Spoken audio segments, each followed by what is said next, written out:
Hi, today we're going to make vegan hot dogs. They're fat-free, gluten-free, and they have very little calories.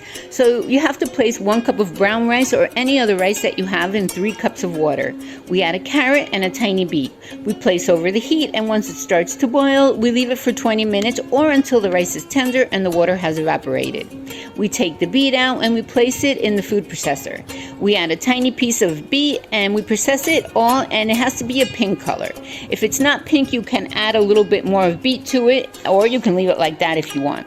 And then you season it with whatever you want. I put a teaspoon of paprika, a teaspoon of salt, hot pepper, and garlic. If you have liquid smoke, you can add a teaspoon as well. If not, you can. I didn't put it because I couldn't obtain it. So if you don't have it, there's no problem.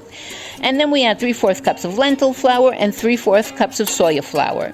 And then last we add 1.5 cups of corn or mandioca starch. And we continue mixing until we have a firm dough. We place in the refrigerator for more or less an hour. We take it out and we give it the shape of a frankfurter.